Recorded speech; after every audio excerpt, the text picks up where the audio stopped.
Hello, and welcome all here in Washington and those who may be listening abroad. My name is Molly Fee, and I am the U.S. Assistant Secretary of State for African Affairs, and it is my genuine delight to be here today with you. I want to thank the Atlantic Council and my friend and colleague Ramayad for organizing this event, and I want to extend a warm welcome to the new Prime Minister of Chad, Dr. Succès Masra. Welcome, Mr. Prime Minister. This is an important and fragile moment in Chad, and I'd like us to focus on how we in the United States can support a transition from a difficult situation to, as the Prime Minister says, a new Chad ready to meet the challenges of the 21st century. The last time he and I met, about a year ago, you had just fled from a deadly crackdown on protesters in Chad. So today it is remarkable and encouraging to see you returning to Washington as the Prime Minister of Chad.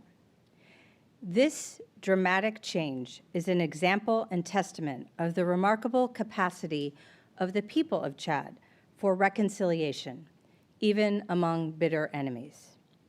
And in a country that has faced decades of internal conflict, today's meeting is an important recognition of the example that the political leaders of Chad have demonstrated for all of us, that leaders from different regions and political parties and religions can find common ground to work together for the common good through dialogue and through a political process. I think we're all aware today of reports of violence in Chad, but in Chad, as in my own country, all of us can learn from this example of reconciliation to walk away from violence and walk towards dialogue as a means to achieve national development. Reconciliation and cooperation are important, but we also recognize that there is much work to be done as Chad prepares to hold elections this year, noting the recent decree to host elections in just a few months. So we all need to work together to support Chad as you seek to build stronger and more inclusive democratic institutions in your own country and to serve as an example throughout the region. We have seen signs, all of us, of weakening support for democracy in the Sahel, so it is perhaps worth emphasizing why we believe democratic institutions are so important. When citizens can choose their own leaders, they become more invested in working together towards national development goals. When leaders can be held accountable at the ballot box, they become more responsive to the priorities of their people. Without a strong democratic foundation that holds governments accountable and keeps citizens invested in governance, it will be more difficult to tackle the regional security, humanitarian, and development challenges. As we focus on these challenges across the Sahel, it is vital for the United States to maintain our focus on supporting the democratic aspirations of the people across the region and indeed across the continent. When Chad was beginning its transition nearly 3 years ago, the African Union sent a fact-finding mission to Chad. At that time, the AU recognized the exceptional circumstances in Chad following the death of former President Idriss Déby in spring of 2021, as a rebel incursion threatened to undermine Chad's role as a contributor to regional security and to disrupt its progress towards development. So the AU Peace and Security Council issued a communique which provided guidelines for an 18-month civilian-led inclusive transition. Among other things, the AU called for the creation of a civilian-led transitional government with a transitional legislature so that power would not be concentrated in the Transitional Military Council established to govern Chad after President Déby was killed. And the AU also called for several additional steps, including a national dialogue with diverse participation to ensure an inclusive transition process. In keeping with our policy of supporting African-led solutions to African challenges, the United States has consistently supported these AU guidelines for Chad's transition. We see that Chad has taken many steps to follow these guidelines. Chad negotiated a peace agreement with armed opposition groups and held a national dialogue in 2022. The country also established a civilian government and transitional parliament. but we are candidly disappointed that there are some areas where Chad's transition has fallen short. Institutional authority remains concentrated in the presidency, which retains the authority to appoint all members of the judiciary and transitional legislature. The constitutional referendum process, while welcome, could have been more transparent and more inclusive to allow for greater public discussion about Chad's institutional framework. And we continue to hear many voices in Chad who say they feel marginalized by this process. Given this backdrop, we warmly welcome the decision of transitional leaders to bring Dr. Masra, a leading opposition figure with immense economic expertise, into the government. Not because we support any specific individual in Chad, but because we encourage all steps that bring more diverse voices and more diverse expertise into Chad's government, and we support any action that improves the inclusivity of Chad's transitional process.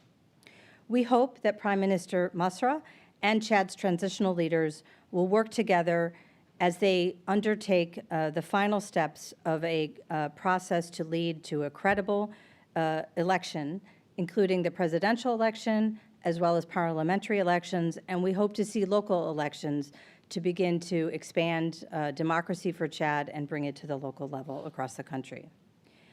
And we know that there's a lot of focus on the presidential election, but we hope that there won't be neglect of these processes to expand power to the parliament and to local communities. This is the best way to build democratic institutions that are responsible to the priorities at the grassroots level. I also want to note that I first traveled to Chad about 2 years ago. We in the United States remained concerned about Chad's difficult position on the continent. We recognize that the neighbors are not always constructive in terms of supporting Chad's development, and we wanted to see how we could be supportive as Chad embarked on a difficult process of moving from its complicated history to a better future.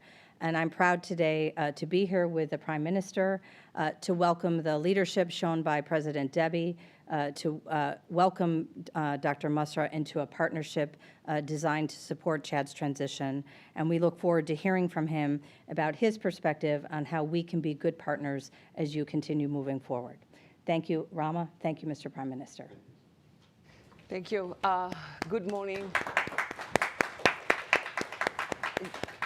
Good morning. I am Ramayad, Senior Director of the Atlantic Council's Africa Center. And before turning to Dr. Succès Masra, allow me to warmly thank Assistant Secretary Molifi for African Affairs for accepting to provide these special remarks today.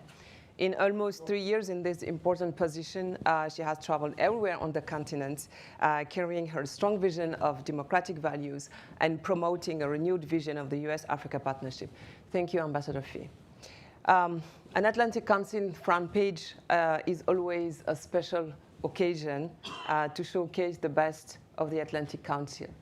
On this highest platform, the Africa Center is delighted to host Dr. Succès Masra, Prime Minister of the Republic of Chad. Today, Mr. Prime Minister, we will try to understand why the fiercest opponent of President Deby has accepted to run his government. What are your plans for the civilian transition in a country that will experience a presidential election by November of this year? And where the president and maybe the prime minister will run in a context of tremendous challenges. Chad is a landlocked North Central African country stuck between the Sudan refugee crisis and the coup series represented by Niger and Mali. Why Chad has a crucial geostrategic role in the region, in Africa and beyond, that will be the main purpose of this conversation.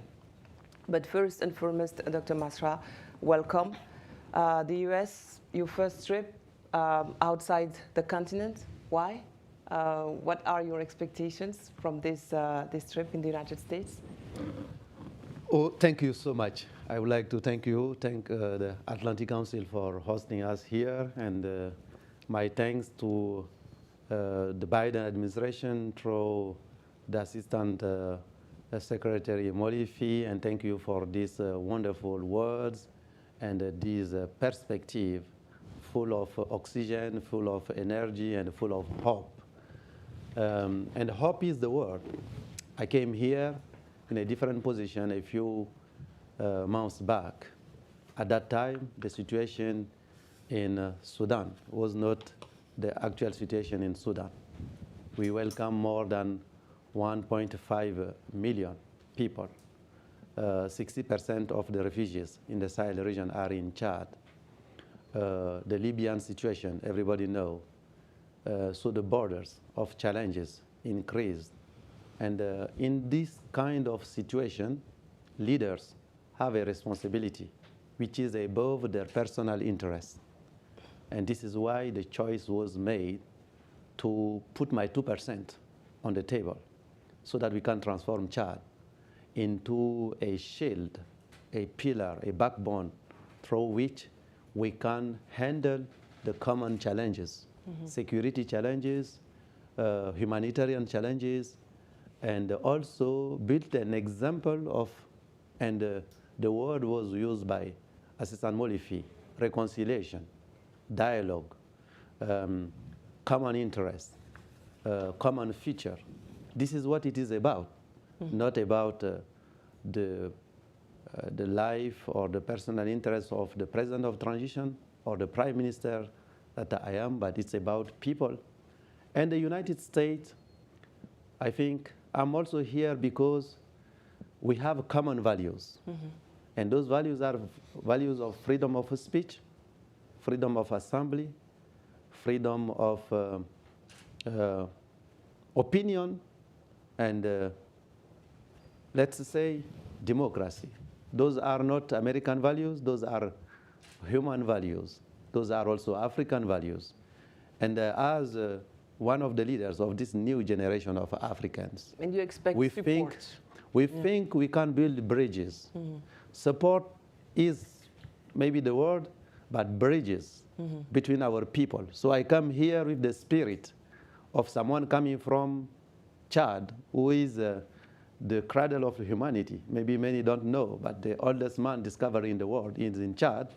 And Chad is at the center of Africa. The geographic center of Africa is in Chad. So somehow I hold the spirit of this new generation, 70% of the population in Africa, youth.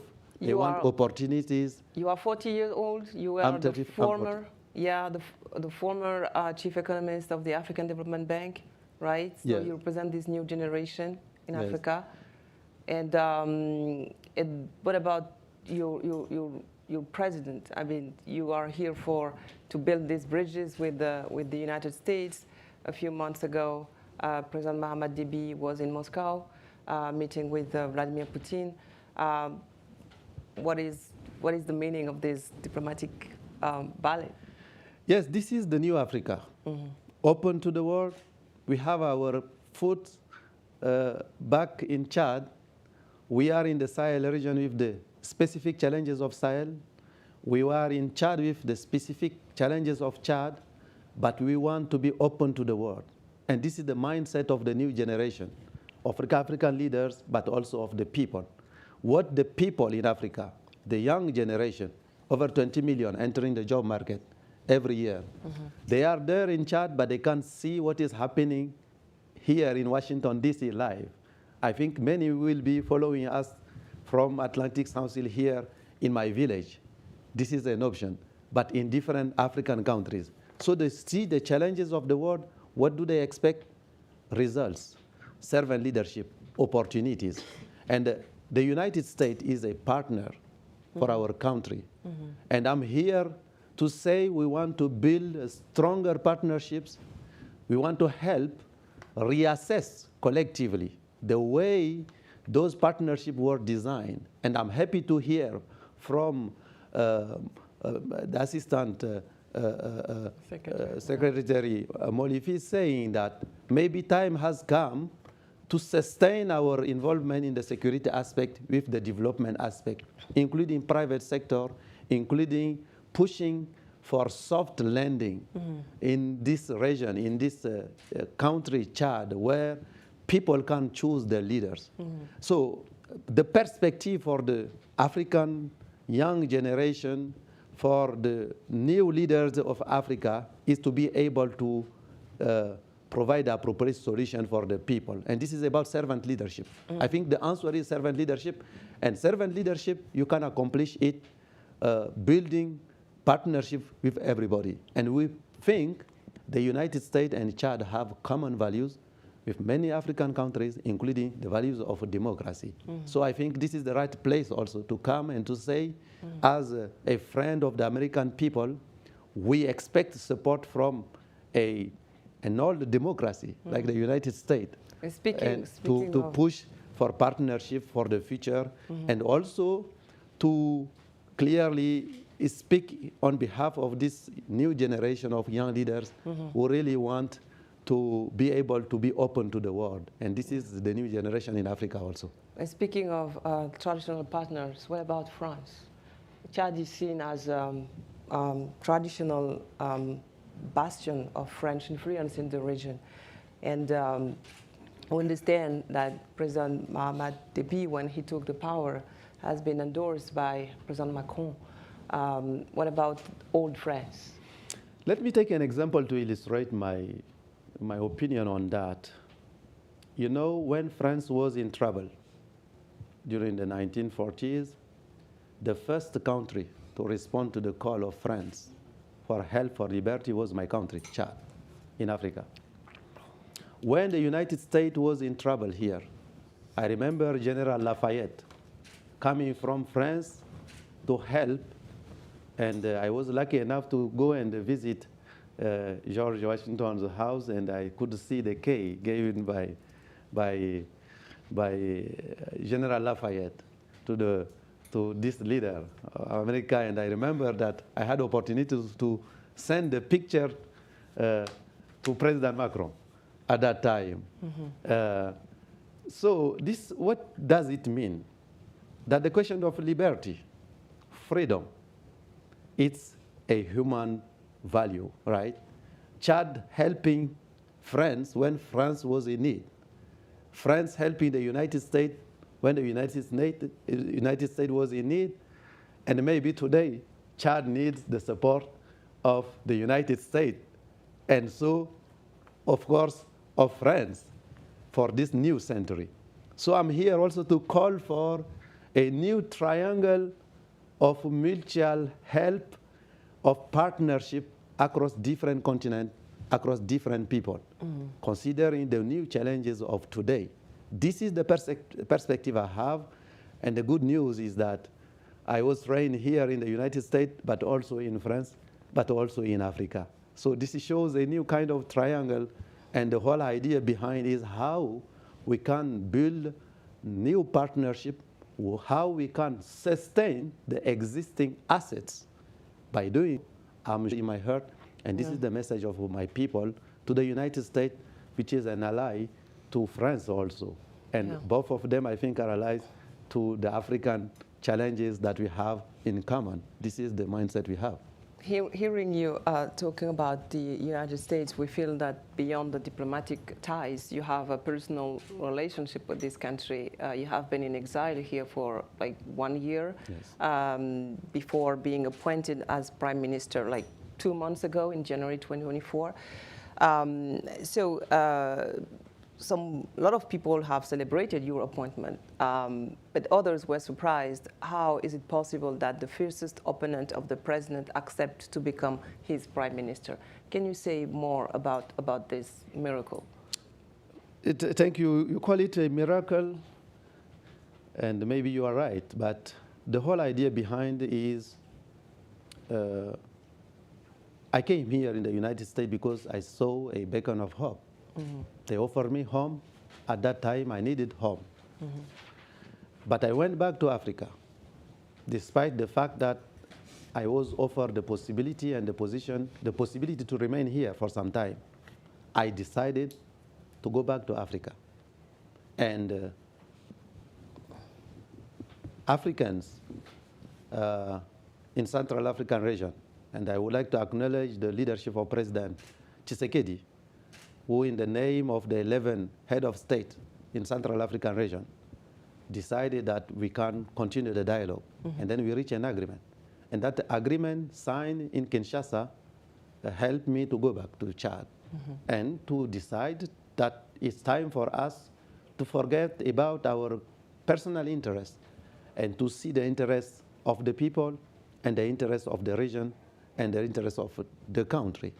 So this is why and how we decided to be part of the solution for our country, because this is a new situation also in Africa. And there are new elephants in the room.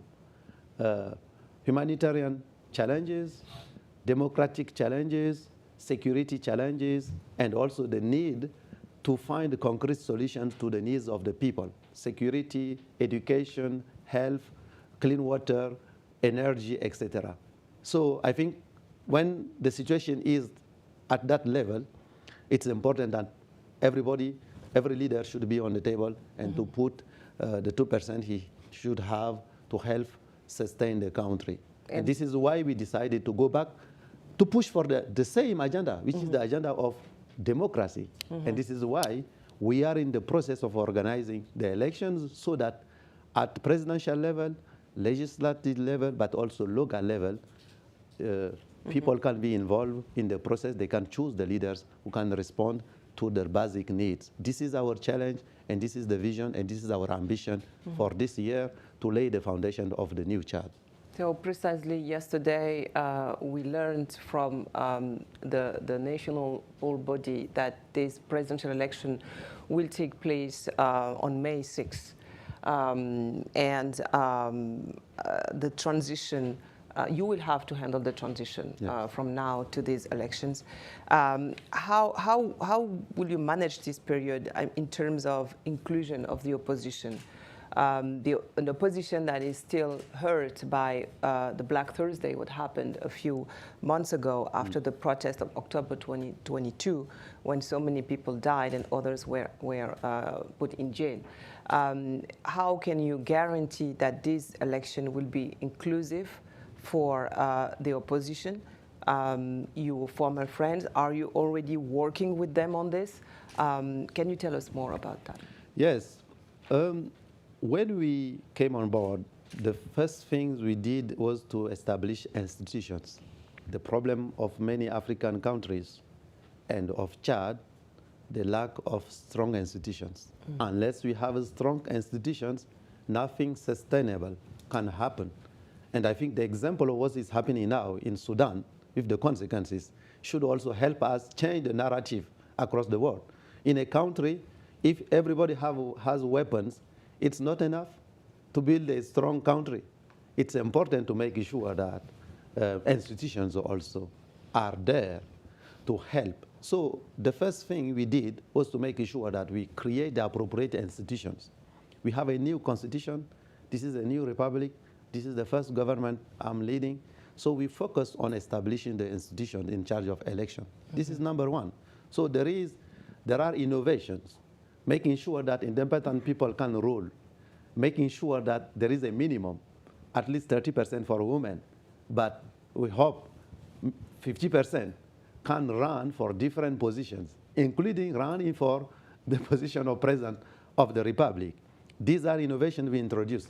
The institution, the body, we name it in French Angel, right? Which is the Agence Nationale de Gestion des Élections, is an independent one. Appointed, the leaders are appointed by the president, like the judge, with a decree here in the United States, but they remain totally independent. And they are there for 7 years. The term of a president is 5 years, which means that they can organize 2 elections and they can't be changed. These are new tools that we are putting on the table to push for fair elections. And then the second phase is how we can push for the involvement of the citizens. Our ambition is to train at least 50,000 volunteers in the next weeks. This is where institutions here in the United States and others can also help us. Those who believe in democracy, etc. We are ready, and those people, volunteers, can come from different parties, including civil society, including people from the diaspora. I think this is going to help us if there is an ownership from the citizens then this is the best way to guarantee the results of the elections, etc. And this is what we are pushing for. And finally, last but not least, the judiciary system also. We introduced a reform because previously the president was leading the judiciary system. Cours, the Conseil supérieur de la magistrature suprême, which is really the highest independent body, supposed to be independent body, and the judiciary system was led by the president of the executive.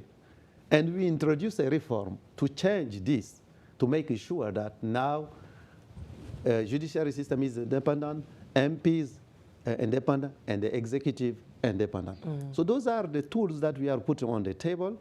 And with that, with the observers, the international observers, etc., and the citizens' ownership, I believe in this.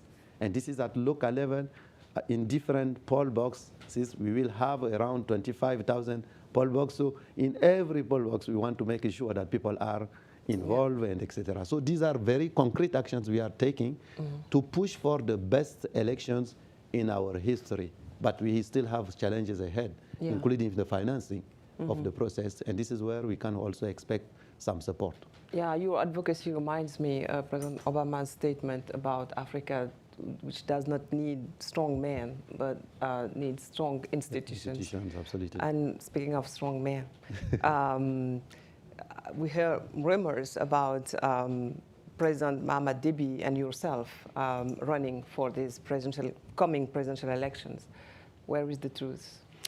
Look, we have, like here in the United States, we have a constitution. And this constitution defines the rights and the duties for everybody, including the president of the transition, including the prime minister. He is the pilot, I am the co-pilot, and then we have, ministers and the people. And there is what we want, a new constitution that allows him to run. And this new constitution defines the duties and the rights for everybody, including the president, right? Here in the United States, you can't do what you want. I am the prime minister by constitution. And my power and the duties and what I can do and what I can't do is defined in that constitution. Then the choice to run, as you are aware, and as everybody is aware, is a personal choice between a leader who wants to meet maybe the will of the people. And this is really a very personal kind of choice. The fact that he has the right to run, or the fact that I have the right to run, doesn't mean that I have the duty and the obligation to run, because this may need other considerations. So these are the options. And in the coming, I think, 10 to 15 days, those who want to run should announce that they should go or they, But so let's take a new kind of rendezvous. But the ruling party designated him as candidate. So this is an important step in the candidacy, right? Many people designated me also as too. candidate. Okay. And there is no ruling party because we are in a transitional period, right?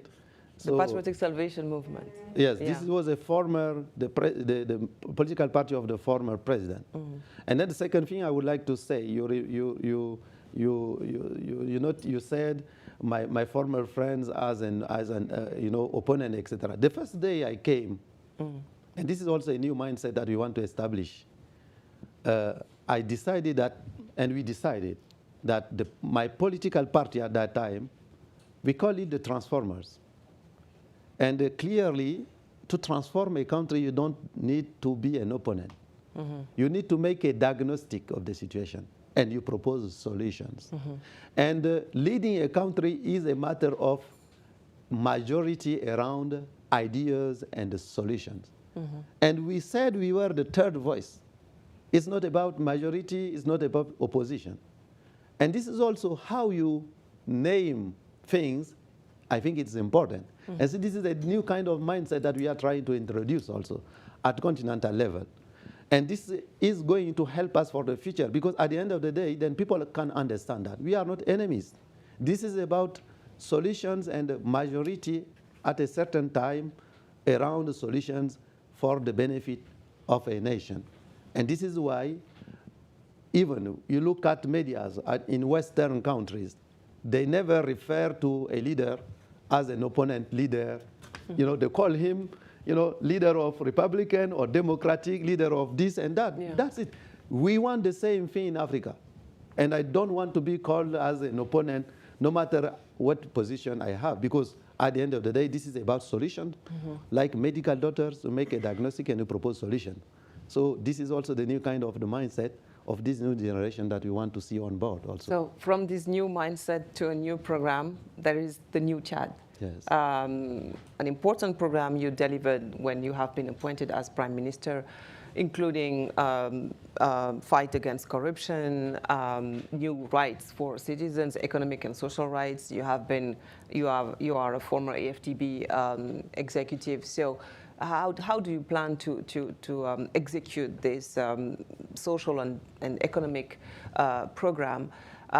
What do you expect from the partners, multilateral partners, for example, African development banks, but also IMF, World Bank, or the private sector, the investment strategy? How do you see the execution of this program in the months ahead? Yes, the good news is that this program was approved 95%, and the only question people asked was whether we have enough time to make it become reality. And I think time, after God, is the people who give time to a leader, right, to be able to accomplish. So this I have in my mind. But this program, you know, apart from going into the details of the program, we won't have enough time for that. We decided that we have two things to do if we want to see this new chart become a reality for everybody. It's the mindset and the approach. So the mindset of the leaders to be accountable. So accountability and deliverable mindset somehow, if you allow me to say that. So we establish what we call the contract of performance for the ministers to be able to be accountable and to deliver on specific core indicators of performance for them. And this include digitalization, include fight against corruption. This include the possibility to respond to the people, etc. So this is a new kind of mindset.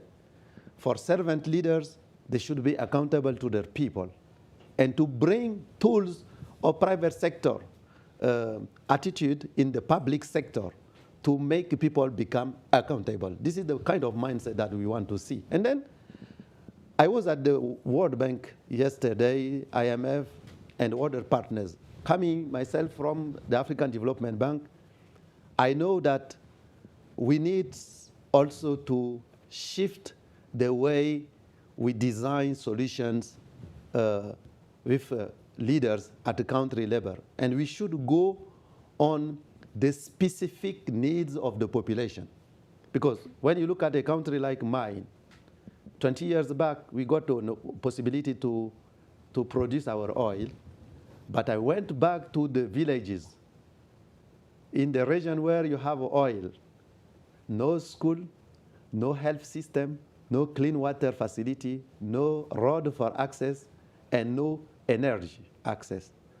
When you look at those 5 priorities, how are we designing the appropriate solutions for development? This is why we introduced the idea of a package, a minimum package for development. One village, one minimum development package. And this includes 5 things. Education. Nelson Mandela said it eloquently compared to me. Education is the most powerful weapon you can use to transform the world. So unless Chad, Africa, bet on education, there is nothing sustainable we can accomplish. Yesterday, today, or tomorrow, the world is led by ideas, brain.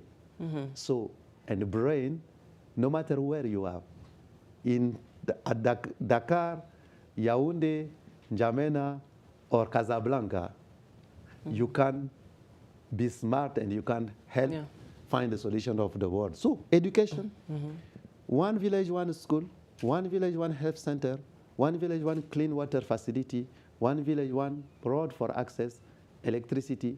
And if we do that, this is the solution for the vast majority, because 70% of the population in Africa is in rural areas. And 50% of that population is about movement. So unless we empower them by doing so, our solutions for development are useless solutions. So this is kind of shift for top priorities, immediate priorities. This is what we want to do. We have 20,000 villages, but we want to start with 1,000. And then we can make it in a more inclusive everywhere across the country. So the development become inclusive for everybody. You don't choose one region and you forget about the other, etc. These are the kind of new tools that we are putting on the table. And if God gives us time, and the people give us time, with the partners, and let me finish by saying the role of the private sector development too. And this is why we are here too, to make sure that we want a Chad which could become tomorrow a startup nation, where people can come and invest. Local investors, many in Chad and Africa, but also international investors, to come and help us grow the cake, the Chadian cake. We can share. This is not about philanthropy, this is about business. And this is why we want to open the door to create an enabling environment to make sure that people can come and invest in different sectors, so that we can, because Africa, 1 out of 4 people by 2050 will be an African. This is an option, and this is an opportunity for everybody. And this is what I came here also to say to the world. And to translate these promises into concrete actions, you also need a safe environment. And I would like to dedicate our last minute together today to talk about the regional context. Like we started, Chad is in an area of a coup series, in the Sahel. So there's, some of these countries have decided to leave ECOWAS, the regional West African organization, after ousting international partners on the military side. What are the relations between your country and these new regimes, and the Alliance of Sahel countries, for example? Do you have partnerships with them? What kind of partnership? Yes, this is a very good question. We are all Africans. We are neighbors. No matter what the street is, where the realities become the same. The borders don't change, right? And the reality of security and the obligation for leaders to respond to people's need remain the same. So even during war situation, people should continue to talk, right? So this is the mindset of this new Africa. We speak to everybody with the idea to use Chad as a regional player and Chad as a partner on which we can build solutions for the future. So we are happy to help on that. We did that in the fight against terrorism, and we are happy also to help to fix the problems in the Sahel region. This is our ambition, this is the vision that we have, and this is the kind of partnership that we see for the future. And I think maybe the best way to show to some that the options they took is not the appropriate option is to show the case and to make them realize through the kind of partnership that we have today with different partners that this is the way to go. So this is how we see things going forward.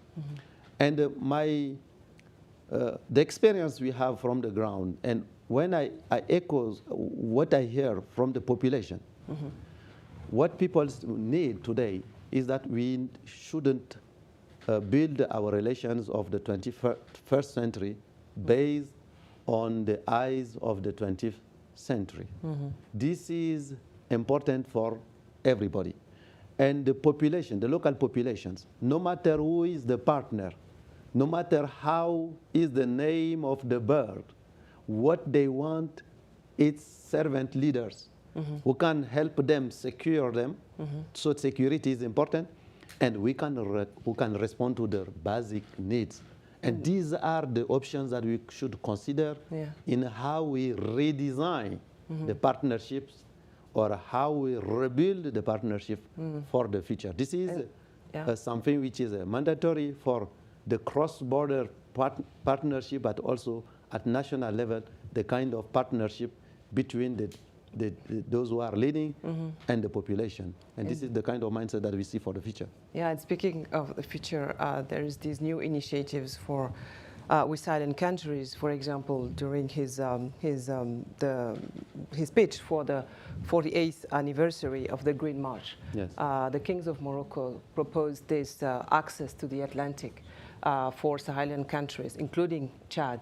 What do you think of this initiative?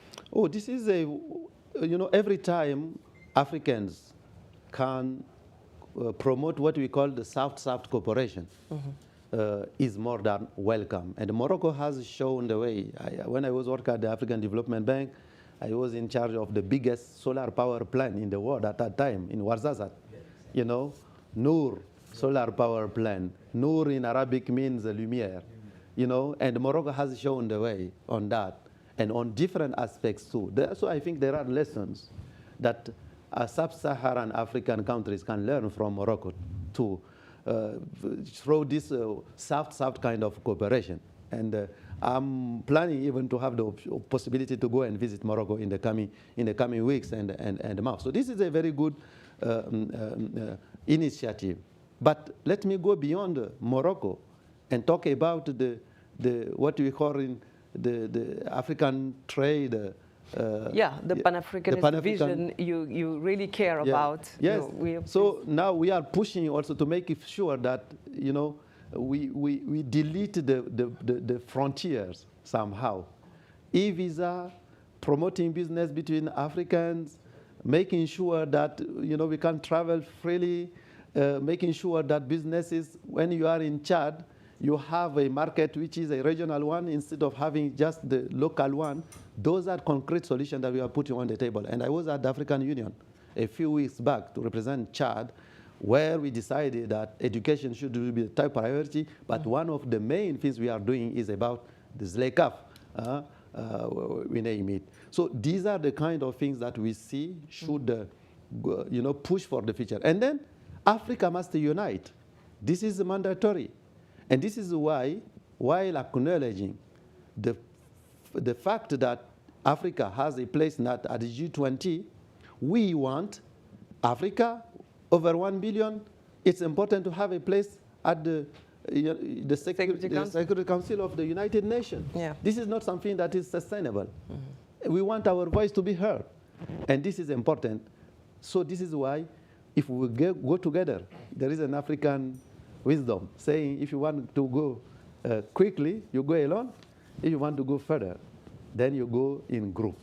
So if you are together, including Africans there, but also those who are in the diaspora, if we work together, then our voice could be more heard.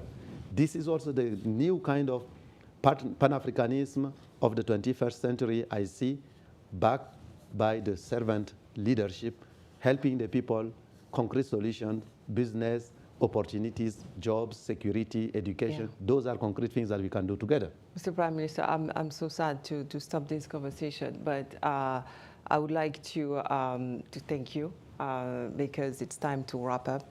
And on that note, would like to recognize some of the guests here who are here to attend this conversation. Representing U.S. agencies from EXIM to MCC, also foreign ambassadors. I would like to mention and recognize your ambassador of Chad in Washington, and also Ambassador Youssef Amrani, ambassador of Morocco in Washington, D.C. Also our friends in other think tanks like Brookings, and diaspora organizations like Constituency for Africa, with Janine Scott and Melvin Foote and others. So thank you very much. Thank you, Prime Minister. You have a heavy duty ahead, But you represent this new generation of Pan-Africanist leaders. So we wish you the best. And the last words for you. Thank you so much. Hope. There is a new Chad, there is a new Africa, and we can build bridges. And there is hope. And I will leave you with this word, hope. And let's build based on hope, and the humanity will be there. And I'm the grandson of a country which is the cradle of humanity, a country which has the epicenter, the geographic center of Africa. And this is our hope, and this is what we want to build for the future. Thank you so much. Thank you. For this welcome. Thank you, Prime Minister. Thank you.